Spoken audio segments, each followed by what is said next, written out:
What's up, you guys? Welcome to the very first Get a Life podcast review roundup. This is Jake, aka your favorite host. No one said it, but I will just decide it for you now.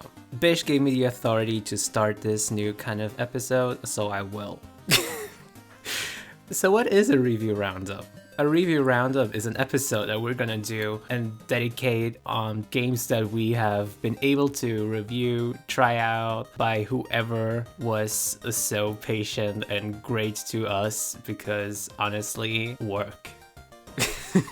Depending on which games we've played and how many of us have played each game, it can be possible to have one person hosting per segment or multiple people, but for now we're doing one for each segment. So at the moment you're listening to my gay ass talking about games, so I hope you're ready for this. Anyways, let's get into this, shall we? Alright, number one is Yakuza Like a Dragon. A lot of you might have played the game or any Yakuza game in the past, and you probably remember when you first played it, and randomly Kiryu would just pick up some random object on the street like a trash can or a bicycle and throw it right at the enemy, right? That's the kind of game Yakuza is, and it still is for Like a Dragon. However, the difference for Like a Dragon is that now you have an RPG battle system,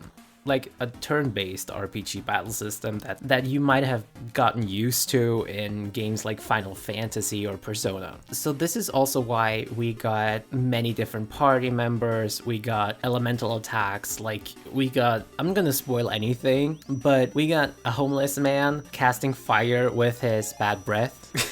And we got jobs that you can equip. Depending on which job you have, you can equip multiple weapons. Like you can equip a bat, you can equip like I think a sledgehammer, anything you can think of really. Like it ranges from the most ordinary jobs to real whack jobs. That was not intentional, but it's a great pun, so I'll keep it. Anyways, what's the big difference between Yakuza and Yakuza Like a Dragon other than that RPG battle system? Well, Like a Dragon no longer has you playing Kiryu Kazuma, because Like a Dragon is actually a sequel to the Kiryu Kazuma series, and now you're in control of Ichiban Kasuga, who's like a junior Yakuza in the Arakawa family of the Tojo clan.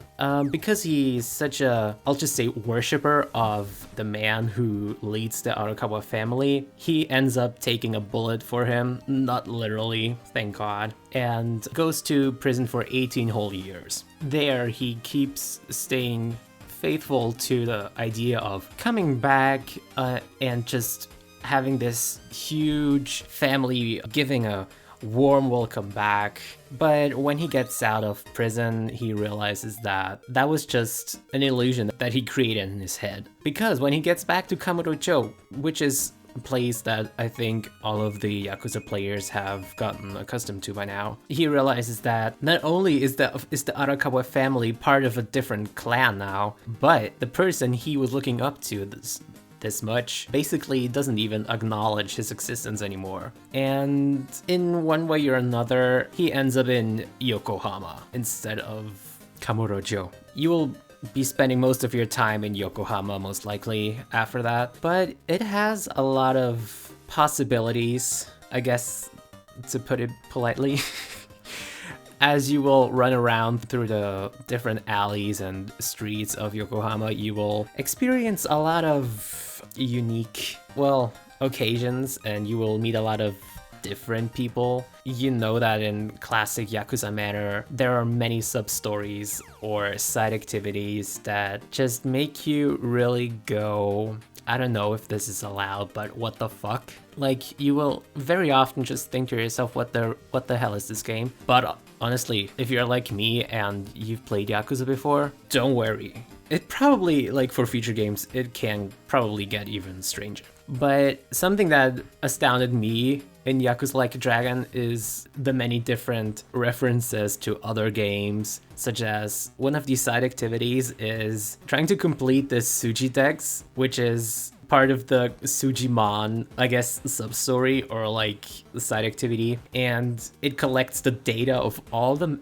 all the enemies that you fight as you're playing the game, and it will write down like their weaknesses, and like it will put down any detailed information on the specimen, so to say, that you face.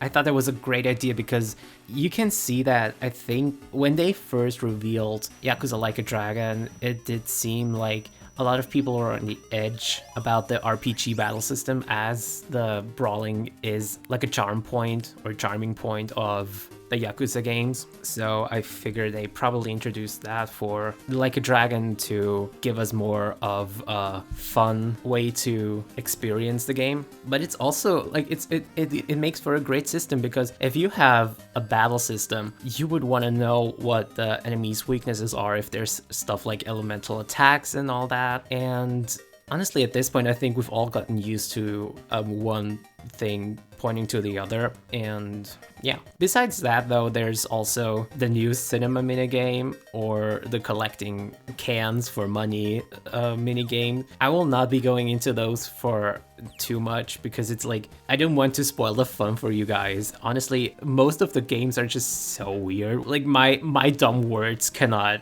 explain anything. You have to experience all of that for yourself, trust me. Now for, you know, the graphics, I think the graphics for the Yakuza games in the past have always been really good. The frame rate has like no issues for me. There haven't been any drops or anything. Or besides that though, I also have to say that the game has the dual audio, so it has an English dub as well, which honestly is really good. I know a lot of people love to have, I guess, the option of switching between Japanese and English voice acting, and I have to say that they gave both parties a really great cast. I myself only really use the Japanese dub because that's what I've been doing from the very first time I've played Yakuza, but I can still recommend to you that you try out the different dubs, because honestly, you should. Like, they're really good. That's all I can say, really. The translation doesn't have that many issues as either. All in all, I think that if you play this game for the very first time, you will see that they did not slap the RPG battle system on this game and just, we're done with this. They really put so much thought into this game. They put so much thought into the system. They really were like, okay, how can we change up the brawling system and turn it into like the turn-based RPG thing, you know? Like, you can see that they came up with so many different ways of making them fun, especially because you also have summons. If I talk about summons, like the first thing that pops up into my head is like in Final Fantasy, when, for instance, in Final Fantasy X, when Yuna, when she summons Shiva or Valifor, you got this huge supernatural being, and in Yakuza, you can do the same. However, the thing is, you do not have a supernatural being. Instead, you call somebody on your phone. I do have to say that you will have to pay those people to summon them. First time it's actually free, but after that you have to pay, not real money, of course, it's in-game money, to summon those characters, and they will whoop the enemy's ass in the funniest way you can imagine, really. Like, I was so surprised, and especially also like the characters themselves that you can summon. It leaves me speechless how ridiculous, but at the same time hilarious the characters are and their depictions, and it's honestly fascinating to me.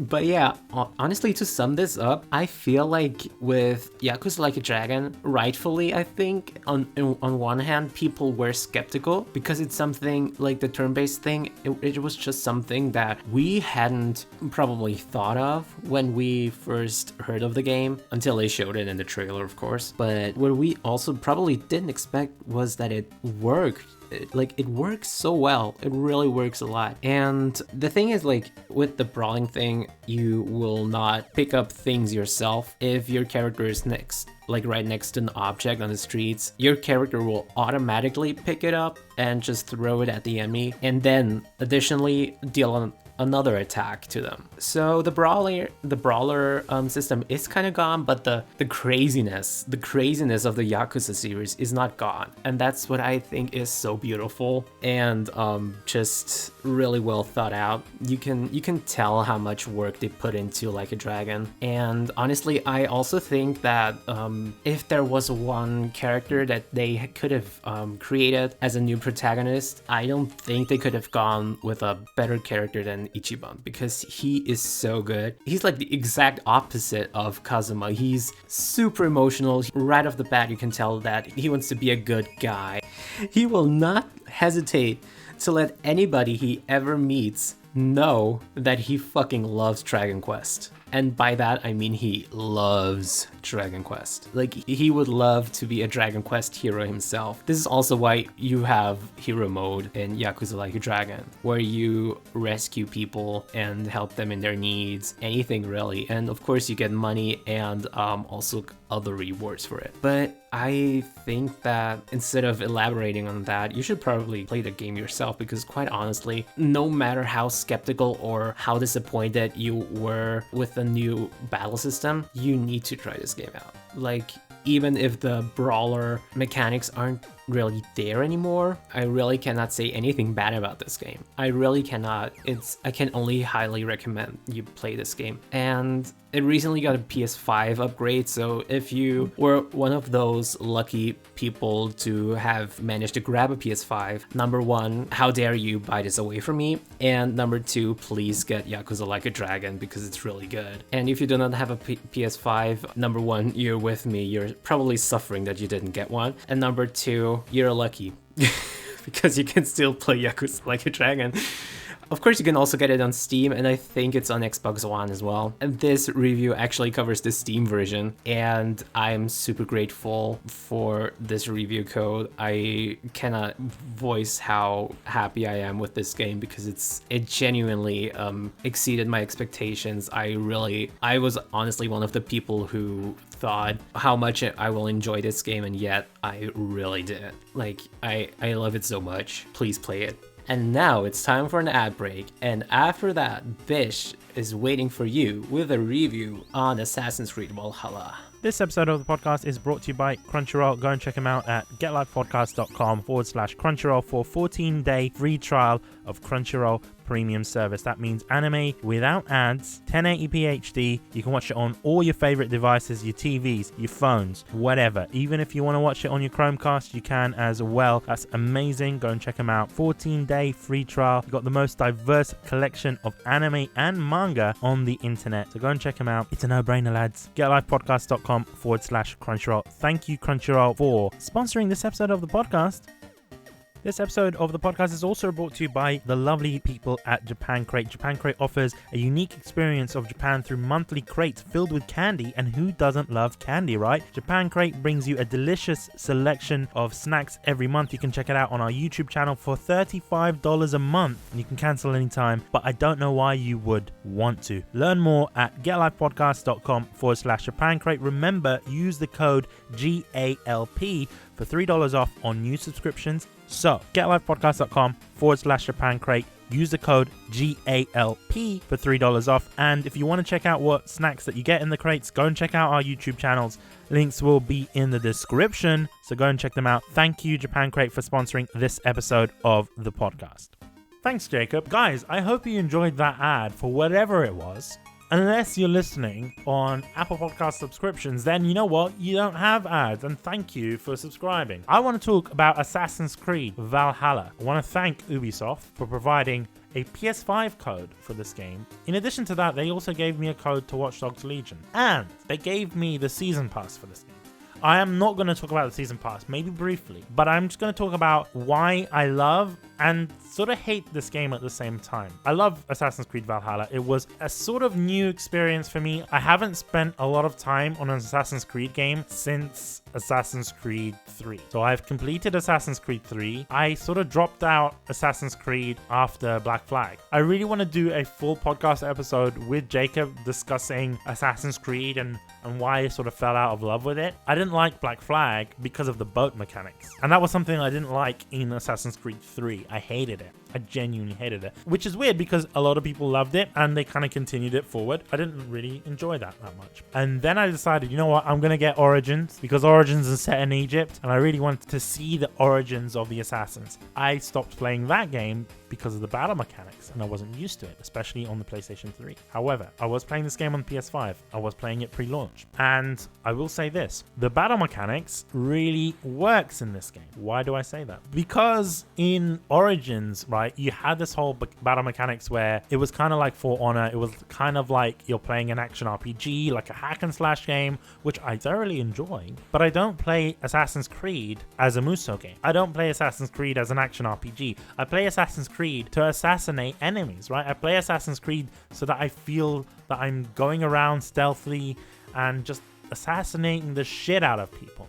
That's the reason I play Assassin's Creed. I don't go all guns blazing. I don't go out of stealth and just attacking people like a Viking, but I thoroughly enjoyed it at the same time. One thing that I didn't necessarily enjoy about the game was the fact that you don't play as an assassin. Eivor, the main character of this game, never joins the Assassin's Guild, which is weird. It's an Assassin's Creed game. There is a storyline behind the assassin, and Eivor has a hidden blade, but yet Eivor isn't an assassin. In fact, Eivor is just a Vikinger, right? I think for me, I really enjoyed Eivor's character because she was just badass. Eivor was such a badass character. I really enjoyed playing as Eivor. I really enjoyed customizing Eivor, using the blacksmith, all of these things. It just made me want to play more. And just because Eivor is such a badass, and at times, you know, you can choose Eivor's responses, which for me was my first experience with that in an Assassin's Creed game. It made it feel like more like an RPG in which your choices actually matter. And they do, because there are certain story elements that if you decide not to kill someone, or if you decide not to send someone to Valhalla by giving them their axe upon their death, it affects the story of the game. I got the true ending for the game, or the good ending, or whatever you want to call it, and I enjoyed that ending. It was really good. But there's also other endings. There are endings in which you don't get what you want. I was lucky I got what I want. I didn't really mess around with the endings. Mind you, I did look at a lot of guides, and you're like, oh no, bitch, you're just ruining it for yourself. I looked at a lot of guides because of the fact that I don't want to go back into saves, because there is no feature in this game that allows you to go back and resynchronize. In previous Assassin's Creed games, it would allow you to go back into a particular point within the timeline, and I'm speaking about Assassin's Creed 2, and just replay a mission. You can't do that in this game. So if you make a mistake in something, you've made that mistake and you got to deal with it. I didn't want to do that, so I looked at a guide. I'm sorry. Don't shame me for looking at a guide, all right? The game already took ages without that guide. I spent like 50 hours playing this game, and most of the time it was just me traveling because I can't really fast travel unless I synchronize. And to get to the synchronization points, it's always the same bullshit. Like, I have to use my horse to get to a particular point, then I have to jump and do the synchronization, and there's nothing of interest at that synchronization point. When you were playing Assassin's Creed 2, you wanted to go on those landmarks in Venice, even in Revelations or in Turkey. That was so fun just to see all these different landmarks, going on the bazaar, going to the souk, going to the different cathedrals and chapels and stuff like that. It was great, but in this game there is no real need to synchronize other than just unlocking the map for fast travel. I have synchronized certain places and I felt that they look exactly the same, and they might not be, but I think England in itself is just such a boring place to have an Assassin's Creed game, unless it was something like Assassin's Creed Syndicate, which is set in London. There are landmarks in London, there are bustling villages in London. There isn't that in this game, and because of that there is less opportunities to be stealth. Why do I say that? Because in previous Assassin's Creed games, whether we're talking about Assassin's Creed 2, whether we're talking about Revelations, or any game like that, you had the courtesans, right? That would, help you blend in a little bit more. Or you would have the bards and stuff like that, or you'd have like the warriors that would help fight for you. You do have your Vikings, but you can only call your Vikings upon a raid. You can't just go all out and just start attacking people in cities, especially guards. Your Vikings won't help you unless you're near a port, or unless you're doing a raid on a monastery. And that's another thing. Even the blending in opportunities isn't that great. The distraction opportunities isn't that great. And it feels as though the game doesn't necessarily reward you for being stealthy. It doesn't. There is no need. There is no need to be stealthy in this game. Like, there are times where you find a drunkard and you would lure him, but you could easily just attack that guard instead of luring the guard away with the drunkard. You could just easily attack him, kill the guard, kill the rest of them. It's very easy to do that. Or just climb the building and assassinate eliminate the guard from afar or using a bow and arrow. There isn't many opportunities to be stealthy in this game, unless you're doing like those underground missions where you're, you know, in the sewers or whatever, just because the towns are kind of empty and they're pretty much the same thing. There's always a pub, there's a store, and that's it. Not all towns have a blacksmith, only certain towns have blacksmiths and things like that. And even if you go to a certain store, all the stores have the same items. What is that about? Unless you go to Vinland, which is supposed to be the new world. And that does have a link to Assassin's Creed 3, which I did like, and that also addresses some of the points. It's not to say that this game doesn't have the scenery, like I said before, because Vinland looks incredibly beautiful, right? You're traveling to the Americas, and it's amazing. It looks great. You know, when you're traveling to Norway for that like first half an hour to 1 hour of the game, Norway looks incredibly beautiful, and you get to see the Northern Lights, and you get to see the ray tracing in this game if you are playing on PS5 or on the PC or on the Xbox Series X. Especially when you're playing in certain areas, the ray tracing effects and the lighting effects in the game is just fantastic, especially the Northern Lights, and I like that. And you got to see that in Asgard, you got to see that in Jotunheim. You just didn't see that much in England. You even get to see it in Ireland if you play the DLC. You get to see that, but in England there isn't that much for some reason. Unless you're in Epping Forest, or Eppinga Forest as they call it in this game, or on the cliffs of Dover, there isn't many variants between, like I said, when I'm going to synchronize points, it's always on top of the same looking church or on top of the same looking lighthouse that has a little bit of ruins on it, and it's just like, what the hell is this? It's not that fun to go and explore in this game just because it's so open, and there isn't many cities to explore. I mean, there are villages and things like that, but they tend to be pretty similar. Speaking of similar, the game makes you pledge to different alliances, and basically the whole point is that Eivor goes out on behalf of his Jarl, Sigurd, who's actually his adopted brother, and you basically make alliances, and that's it. That's pretty much the game. Like, the alliances bit is fun because you get to explore a little bit more, you get to meet the characters. There's a lot of character development there, and in fact, there's a lot of character development for Eivor. You see how Eivor deals with all of this attention that she gets, and I think that's pretty cool. And obviously you can make your choices there, in which, you know, you could take all the attention for yourself, or you can be humble, and that affects the story a little bit. I will say this though, there are certain things within that is pretty similar. Like, a lot of the time it takes like half an hour to get to where you want to be, if you're assuming you're not using longboat, but if you're using something like a horse, it will take you a while to get where you need to go. And then when you do that, it will take you ages, because it will split all the different missions across the village. So you'll do one, and then it's like, as soon as you finish that, the next mission is all the way across. That's like, I don't want to go through this village, I don't want to go through my horse, I want to just do the mission, get on with my life, go back. And that doesn't feel right, you know what I mean? That does not feel right. There is no real achievement behind it. Like, I don't feel like I've achieved anything, although for some reason the gameplay loop is very addictive. I'm just getting used to, oh, I need to do this first basic mission, which is usually like a treasure hunt mission, find this or find that, or do an errand for someone, and then it always ends in like a boss battle, which, you know, is interesting. It tends to be the same, especially within this gameplay mechanics. The gameplay, the battle mechanics is pretty simple, in the sense that it's pretty much like For Honor, or like a hack and slash game, in the sense that you have your 2 weapon slots, so you can dual wield weapons, in this case axes. There are no one-handed swords in this game. You can only use 2-handed swords, which I didn't like. I was a big fan of one-handed swords, and the fact that they have animations for those, and the fact that enemies use them and your allies use one-handed swords. Why can't I do that? Why do I have to use axes? Yes, I am a Viking, axes make sense, but I didn't like that. The animations are great though. Obviously you can turn off gore in this game, like you can decapitate characters, enemies and whatnot, and if you're into that, you're gonna love it. If you really like that sort of hyper realism, you're gonna love it. There are some intensely grotesque finishing moves with spears and, you know, heavy shields and things like that, and if you're into that, that's great. I kept them on, but you can turn them off. Another thing that you can turn off as well is assassination damage. So you can turn it off to make it similar to older Assassin's Creed games, where when you did an assassination, it was instant. I turned that on, so I wanted instant assassinations, but then it breaks the skill tree. And you're like, what? How does that break the skill tree? Basically, there is a lot of skills within the skill tree that relies on assassination damage or gives you multipliers for assassination damage. The only reason I turned it off was because I didn't like the idea of going in and assassinating someone and then taking out half their life bar. And you're like, what the hell? Like, it made the hidden blade so useless. So I was just like, you know what? I'm not even going to bother assassinating people. And it gives people more of a reason to not even play the game in a stealthy way. So that's why I turned it on, because I wanted to bring back that Assassin's Creed excitement from the previous games. I wanted to feel like an assassin again. I wanted to be OP,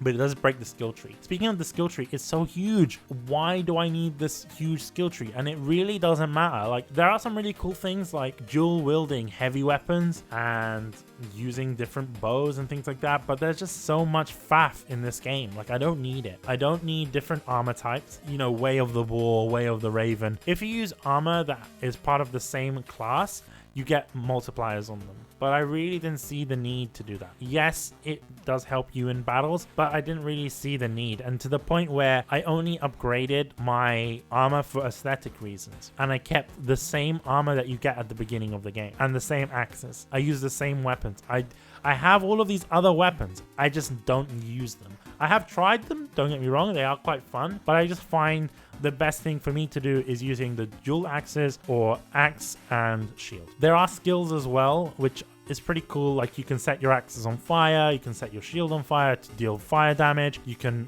deal poison damage. I find that your abilities for the bows are far better. Like, there's one where you throw axes, there's one where you can have explosive arrows, things like that. I think that they're far better than the ones that you get for hand-to-hand combat.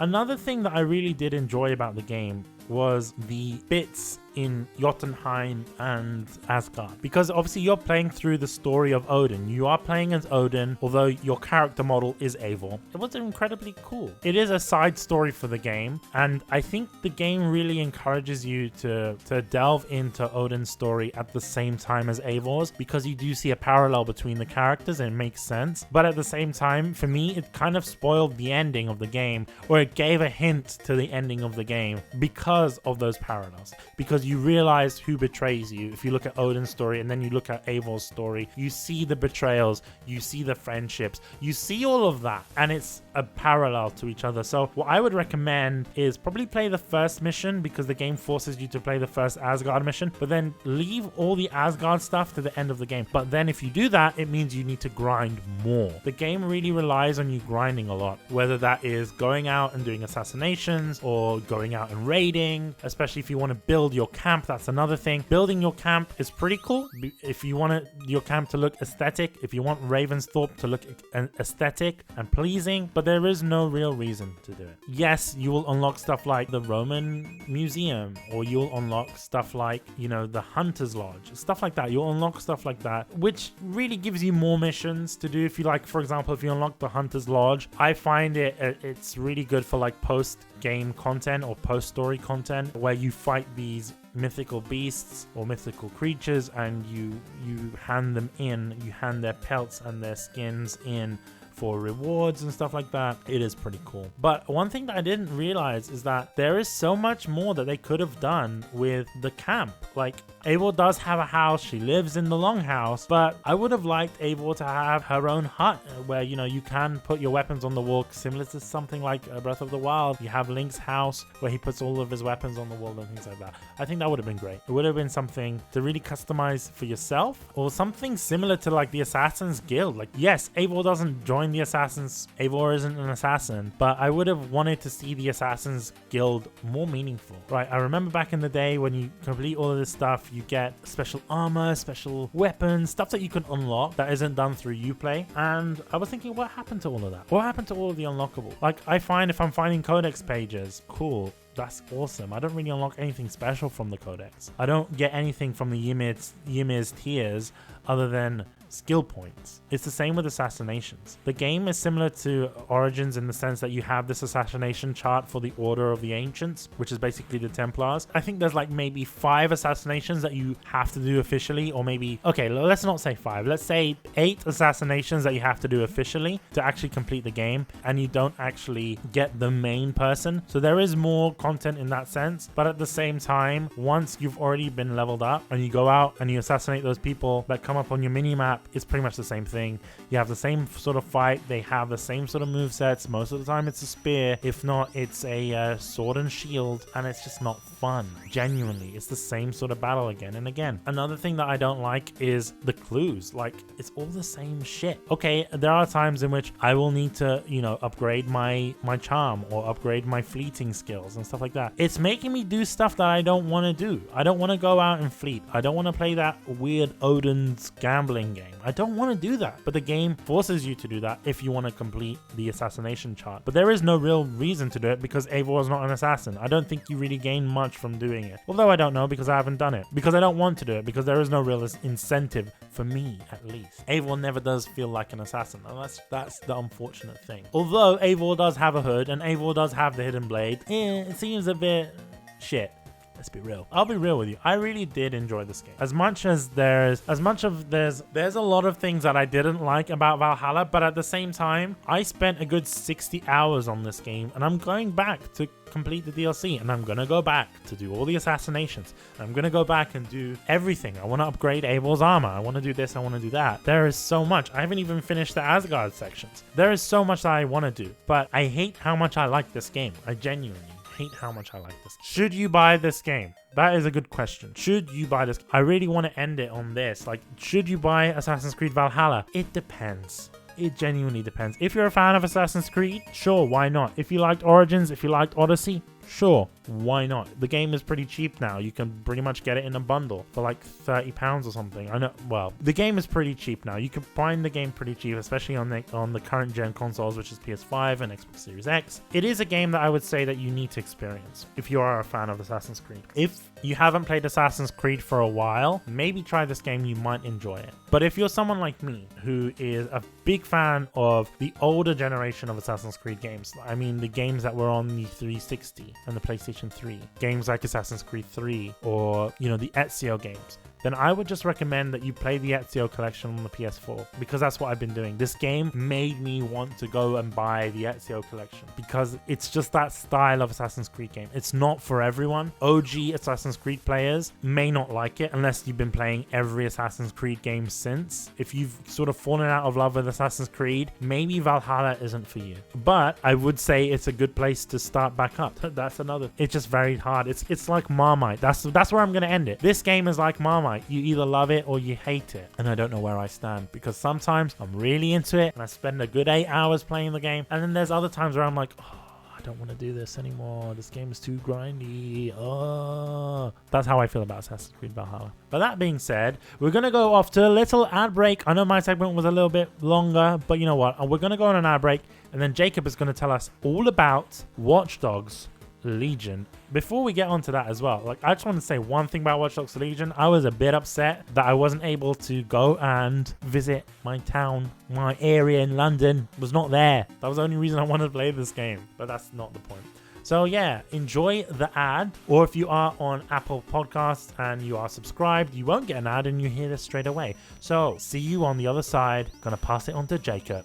This episode of the podcast is brought to you by the wonderful people at JList. JList brings you the latest anime and otaku goods from Japan directly, whether that's anime, manga, cosplay, import game, visual novels. JList has got you covered. Learn more at getlifepodcast.com/JList, and remember to use our link and the code GALP for 5% off on all purchases on JList. That's including pre-orders. Remember, getlifepodcast.com/JList. Thank you very much, JList, for sponsoring this episode of the podcast.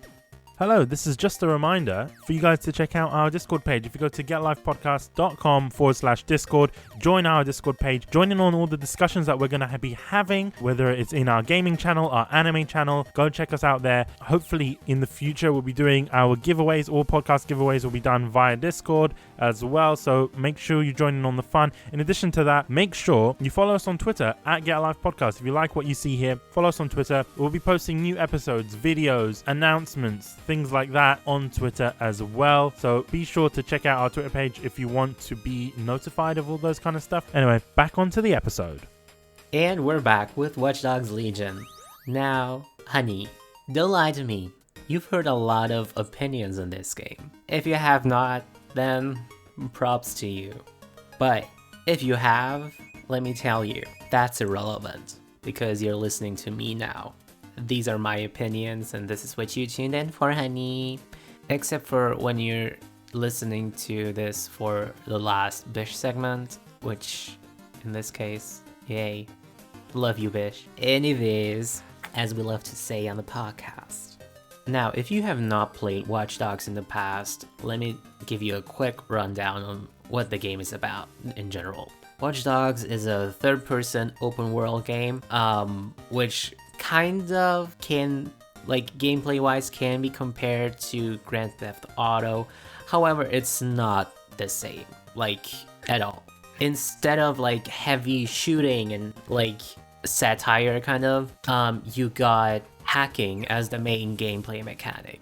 And by hacking, I mean you can hack people, you can hack cars, you can hack traffic itself, you can hack computers, you can hack pretty much, in Sombra voice, hack the planet. Of course, there's still also like elements like stealth in the game. Of course, shooting, like shooting is a thing at this point. It's just a fixed mechanic in most third-person games. Anyways, Watch Dogs 1 and 2 were set in the US, and you always had a fixed protagonist. In Watch Dogs Legion, however, you got the entire city of London at your disposal. That's also one of the big changes. You are now playing in London in the UK, which is pretty neat. They managed to recreate it accurately, I would say. I've been to London in the past.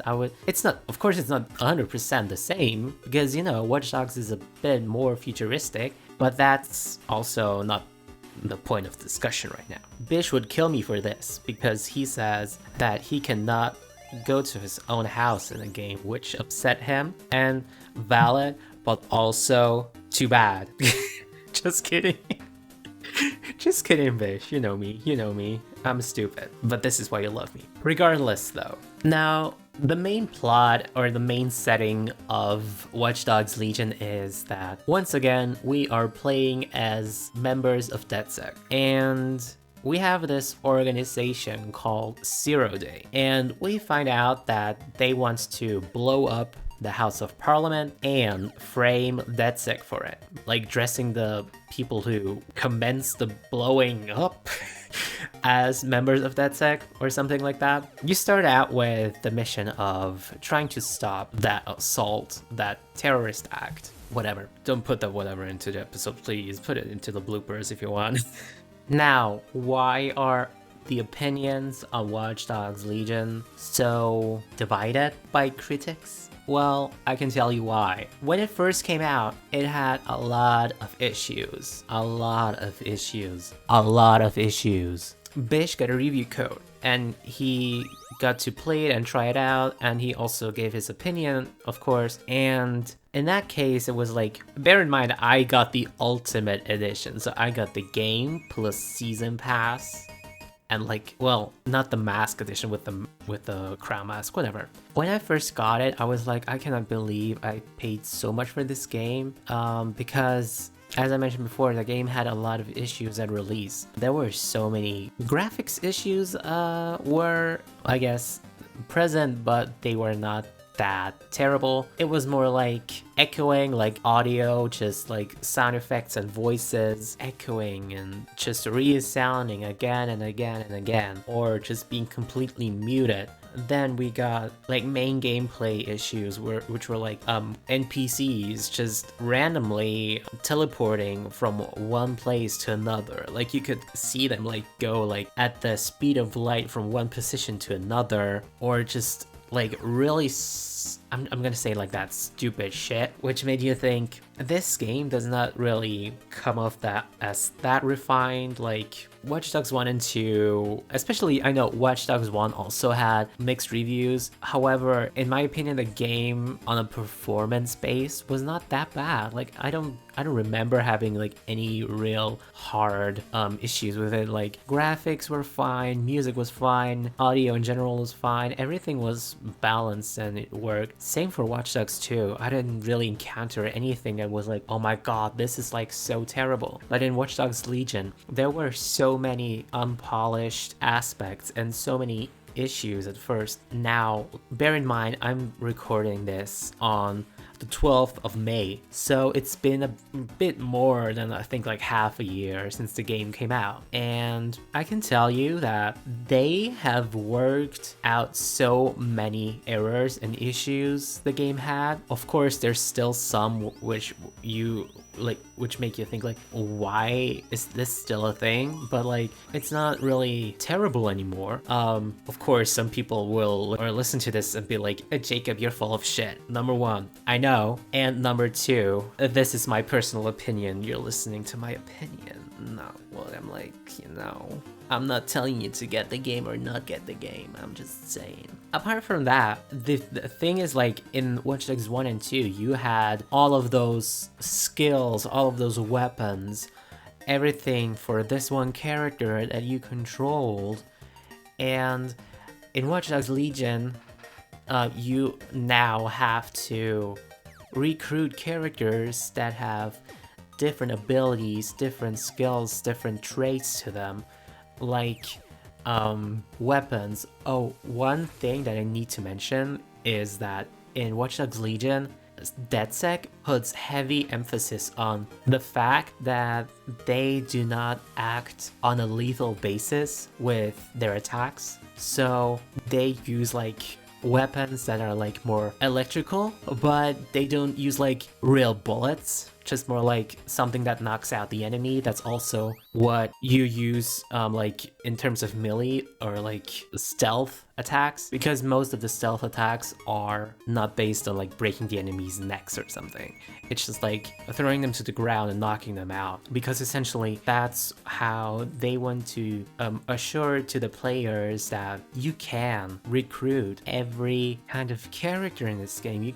You can recruit normal civilians, you can recruit cops, you can recruit Clan Kelly and what's it called, Albion. By the way, those two are the main antagonist parties of Legion. Clan Kelly's like a gangster kind of party, while Albion is more like a security police kind of party. And you can recruit pretty much anyone in this game. And that's why I'm saying I think it's great that they were like, DedSec does not focus on using lethal attacks or lethal weapons. Of course you can still use them, but it's like for the sake of giving you the possibility to recruit all those characters, you do not have to resort to lethal violence in the game. And I think that's really great, because I'm like, why give us the opportunity to recruit every single character in the game, even if not even at once, like all at once, but like just in general. If you're gonna just give us weapons that get him killed, I know that's like the main point of shooter games, but I think it makes sense in a way. So that's honestly something that I really think they really thought through, and I think that did great with that. But yeah, you can have like, just to give you a bit of an overview, I guess, you can recruit, as I mentioned, cops, you can recruit people who work at construction sites, you can recruit like so many different people. Later, you can also recruit like DJs and street artists, and they all have like, all have their own kinds of weapons. They all have their own kinds of like stamina traits, strength traits, like taking less or more damage, being more frail. Also like randomly dying, which is kind of weird to me, like random permadeath. Like one time they just I guess they die. Also, like, something that was really useful in my opinion is like when you have those Clan Kelly or policemen or construction workers, they can get uniform access to certain areas that you usually would not be able to really set foot on without getting detected by the enemy. This is just an example. Like, you can walk into an Albion station or headquarters, and if you use your Albion character, they have uniform access, and as long as you do not like step too close to another enemy or run or do like anything out of the ordinary, you will not get detected. And you can also enter the area like I can't remember if it was in Watch Dogs 1 or 2 or both. I think it was in 2. There was this, they introduced this part where it's like, you can see that there's like a red scanner that like checks if there's like an intruder, you know, like the usual like movement, I don't know how to speak anymore. Great. Yeah, like movement detector, I guess. And like the scanner does not go off and alert the enemy when you got like someone who has uniform access, which I think is great because it's like you do not need to jump over a fence, you do not need to like hack through all of the shit, which is of course it's point of the main it's the main point of the game, but at the same time it's also, I know how tiring it can be to be like, oh, I have to hack into like 20 different cameras, I have to, I don't know, like find this terminal that I can open the door with or the gate, and like just having to do all of that over and over again can get really tiring. So I think that it's a great aspect, but also of course it makes sense. Like, you have all those characters, why would they not give you that kind of possibility? It would make you think like, why give us the opportunity to like recruit someone from an enemy party if I cannot even use them to like gain access to those areas? You know what I mean? It's the same as the lethal force thing. It just works. It works. Apart from that, you also got gadgets like this spider bot, which is a small, I don't know if you've seen the trailer, the first trailer of I think her name was Helen. It was that old grandma who used the spider bot, and she would like use it to like attack the enemy and like hack into like a building, and that was really fun. You can use that, you can use drones, you can use cloaks that make you invisible so that enemy doesn't detect you. You have so many cool gadgets available, and I think like Watch Dogs Legion, with all its flaws, still has this huge variety of weapons and gadgets, and like the game has so much to offer. Like I'm saying this as someone who's like, I've played the first 2 Watch Dogs games, and I can tell you that when I first got the game, I was like, what the fuck is wrong with this game? Like, why is this not working properly? Like, not gonna lie, when I first played the game, it crashed on me so many times. Sometimes I couldn't even like start up the game. But they were, you know, like when you download the patches, you can tell how hard they worked on it, and I think that's great. I think it's commendable that you can see that they put a lot of effort into it. I also a few other points that I liked are the fact that if you encounter an enemy and you like knock them out, just a heads up, in Watch Dogs Legion, the NPCs, or well, any character really, can have their own opinion on DedSec. Usually it's not good because, you know, they got framed for blowing up the House of Parliament, but usually it's like, as an example, you got a Clan Kelly member, right? And you knock them out, then like you finish your mission and you run away and you're done. At some point, that enemy might actually end up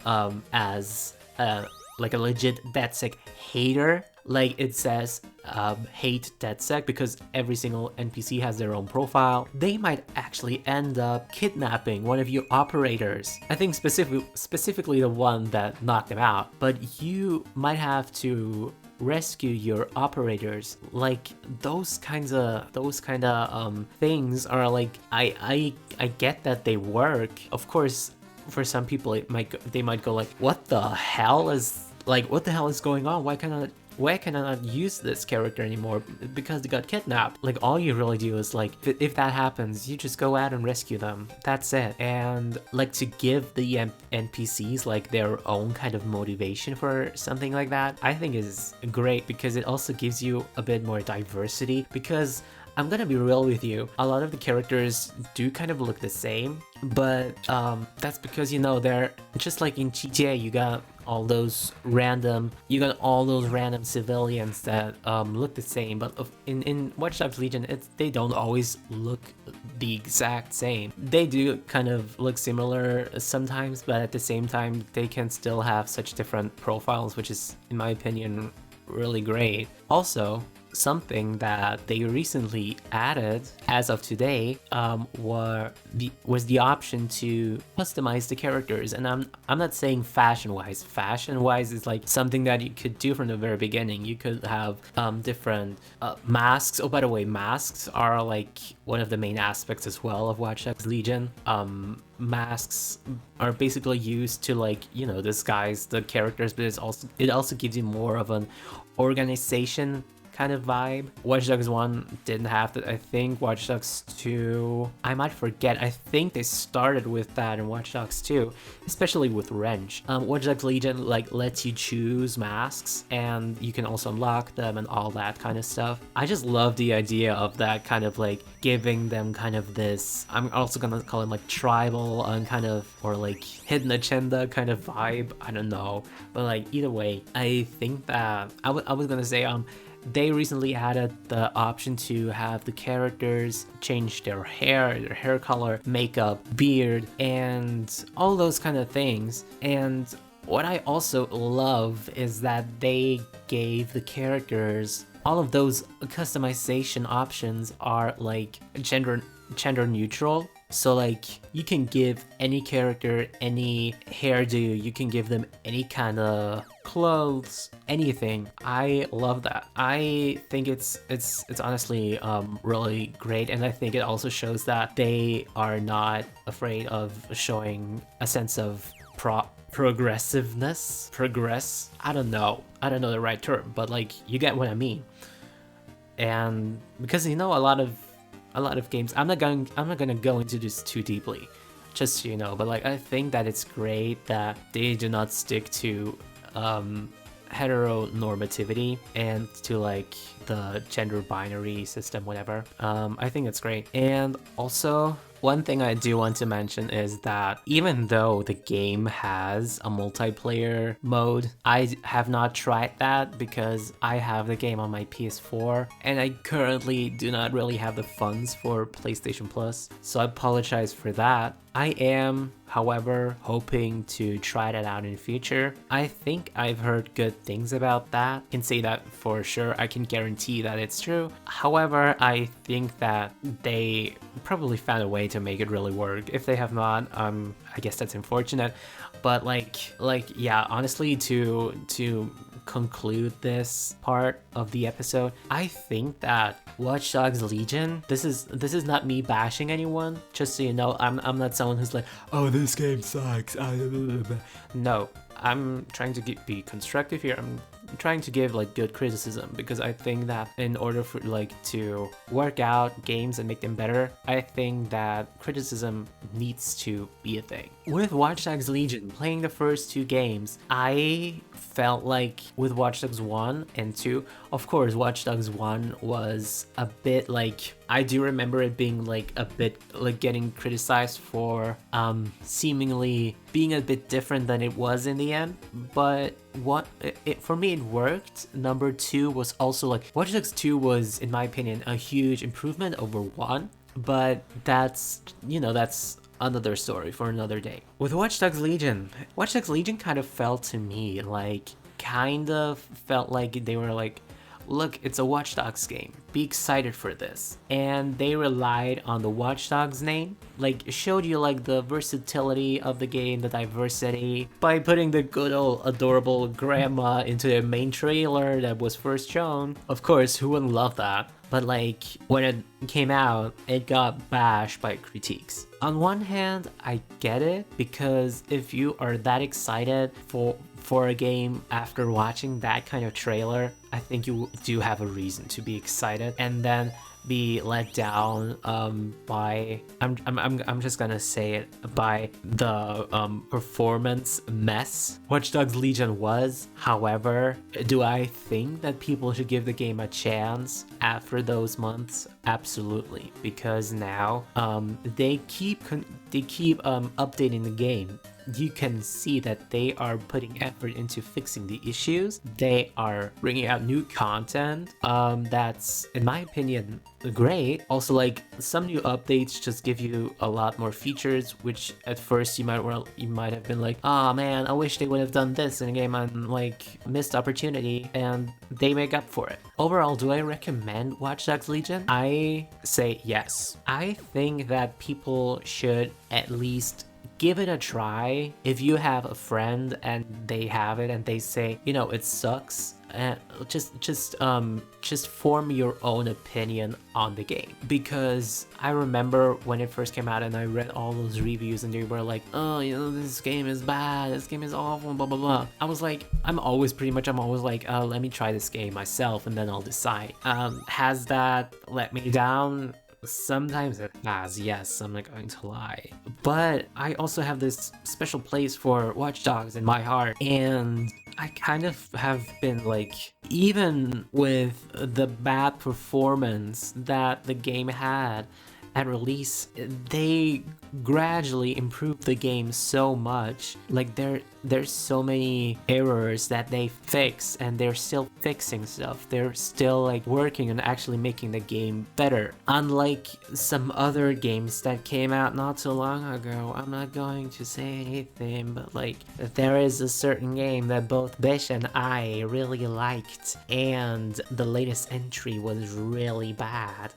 I'm not going to say which one it was, but I think you might get the idea.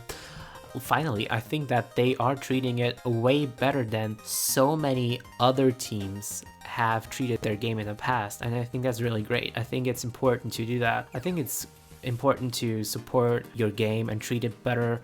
And like the service that you can providing a service for the fandom and the players to show them, look guys, we're still giving our best to like improve the game, fix issues, balance the performance, all of that. And I think that they still do this every single time with every single patch that they bring out for Watch Dogs Legion. I think it's honestly really good. But yeah, in conclusion, as a final statement, I will say that at first, yeah, it was a mess, but I like the game. That's all I really have to say. Does it get close to Watch Dogs 1 and 2?